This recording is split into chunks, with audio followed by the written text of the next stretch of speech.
Welcome to easier. நாம இந்த video என்ன பார்க்க போறோம்னா ரிலேபிலிட்டி டெஸ்ட் எப்படி எஸ்பிஎஸ்ல போறதுங்க பத்தி தான் பார்க்க போறோம். ஸோ ஃபர்ஸ்ட் ரிலேபிலிட்டி டெஸ்ட் நம்ம எதுக்காக செக் பண்ணுவோம் அப்படின்னு பார்த்தீங்கன்னா, நீங்க எந்த ஸ்டடி பண்ணாலும் அதுக்காக ஒரு ஸ்கேலிங் கொஸ்டின்ஸ் வந்து நீங்க நிறைய டிரைவ் பண்ணியிருப்பீங்க. அந்த ஸ்கேலிங் கொஸ்டின்ஸ் எல்லாமே வந்து உங்க ஸ்டடிக்கு ஆப்டா இருக்குதா இல்லையா அப்படிங்கிறதுக்கு வந்து நம்ம ரிலேபிலிட்டி வந்து செக் பண்ணணும், ஸ்கேலிங் கொஸ்டின்ஸ் எல்லாத்துக்குமே. ஸோ அது எப்படிங்கிறத இப்போ பார்க்கலாம். எஸ்பிஎஸ்ல analysis scale reliability analysis. So இங்க பாத்தீங்கன்னா 24 ஸ்டேட்மெண்ட் இருக்கு. அந்த 24 ஸ்டேட்மெண்ட் வந்து 1 2 3 4 5 6 ஹெட்டிங்ஸ் கீழே ஸ்பிளிட் அப் ஆயிருக்கு. ஸோ நம்ம ஒவ்வொரு ஹெட்டிங்ஸ்க்கும் தனித்தனியா தான் வந்து நம்ம ரிலையபிலிட்டி செக் பண்ணணும். ஃபர்ஸ்ட் 4 ஃபேக்டர் நான் செக் பண்ண போறேன். இதுக்குள்ள கொண்டு வந்துருங்க. இங்கிருந்து செலக்ட் பண்ணி இந்த ஐட்டம்ஸ்குள்ள கொண்டு வந்து ஸ்டாட்டிஸ்டிக்ஸ்ல நீங்க என்ன கிளிக் பண்ணணும் அப்படின்னு பாத்தீங்கன்னா, ஸ்கேல் இஃப் ஐட்டம் டெலிட்டட், இது மட்டும் நீங்க கிளிக் பண்ணா போதும், வேற எதுவுமே கிளிக் பண்ண வேணாம். இதை மட்டும் கிளிக் பண்ணிட்டு கண்டினியூ கொடுத்துட்டு ஓகே கொடுத்துருங்க.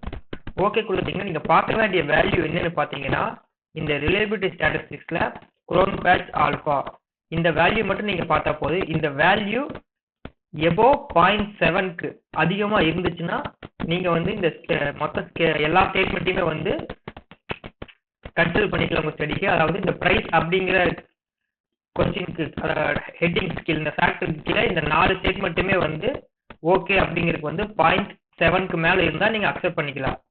இதே இன்கேஸ் 0.65 இல்ல 0.6 எல்லாம் இருந்துச்சுன்னா நீங்க அதை வந்து கொஞ்சம் எகைன் வந்து ரீமாடிஃபை பண்ண வேண்டிய மாதிரி இருக்கு.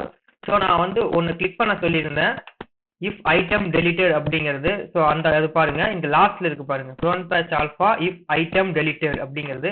ஸோ இந்த ஃபர்ஸ்ட் ஸ்டேட்மெண்ட் இல்லைன்னா உங்களோட குரோன் பேட்ச் ஆல்பா வேல்யூ வந்து 0.537 தான் இருந்திருக்கு.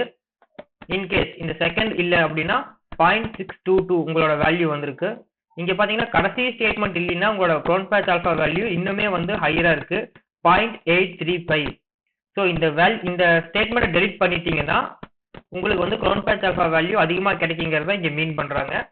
பட் நீங்க வந்து டெலிட் பண்ண தேவையில்லை, ஏன்னா உங்களுக்கு இந்த 4 ஸ்டேட்மெண்ட் இருக்கும் போதே உங்களோட குரோன் பேட்ச் ஆல்பா வேல்யூ வந்து 0.741 இருக்கு. ஸோ இந்த 4 ஸ்டேட்மெண்ட்டுமே வந்து நீங்க உங்களோட மெயின் ஸ்டடிக்கு எடுத்துக்கலாம். மோஸ்ட்லி வந்து இந்த ரிலேபிலிட்டி வந்து நீங்க பைலட் ஸ்டடியில ட்ரை பண்ணிட்டு அதுக்கப்புறமா நீங்க ஃபுல் ஃபிளெஜ் ஸ்டடிக்கு போங்க. அவ்வளவுதான். தேங்க்ஸ் ஃபார் வாட்சிங் வீடியோ.